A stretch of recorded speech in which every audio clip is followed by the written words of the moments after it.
We actually heard about it on the I'm radio listening station. to the radio station, hearing other and just people's give you hope. testimonies. That day, And you that just hand it radio over to station was God one of the times completely. This radio station means the world to me. The three of us would I mean, just God sing came that out at through the in a way top that of our I lungs in didn't the car, expect. just praising God for all that He brought us through.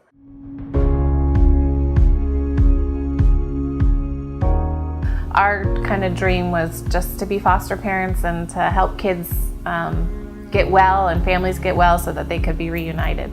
We first met the girls in April of 2010. From the time that they were placed with us, I think Kristen was the first one between the two of us to realize that these are our girls.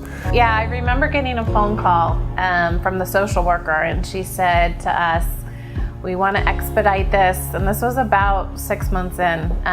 She said, "Would you be willing to adopt the girls?" For me, it was, right away, a yes.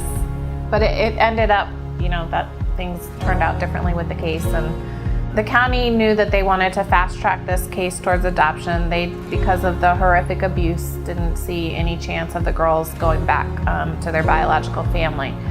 But the case was very legally complicated. The older two got to a point where they couldn't be safe in our home, and they had to be hospitalized acutely and then go to a residential facility. It was heartbreaking. It was devastating to feel like we put so much effort and so much love into the girls, and then to have them to leave the home. One of the hardest things I've ever done, if not the hardest thing, to tell the girls that they weren't coming home to us and that they would be going somewhere else.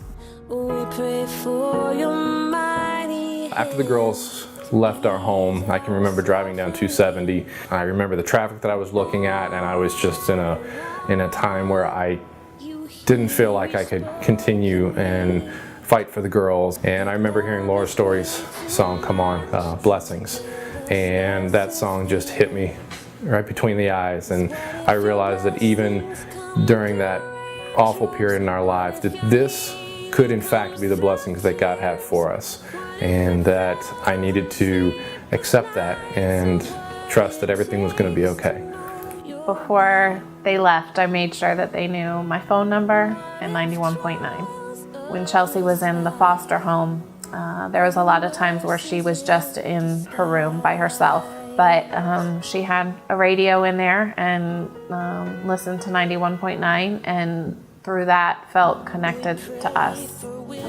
When I started listening to WGTS, I started singing along. I started thinking about Mommy and Daddy when I was first here. We would too with Cheyenne. We would listen to songs and know that Chelsea was listening to them too, and that helped a lot. We always prayed, and we always believed that maybe somehow, some way, they would come home. And after about 1.5 years, they did.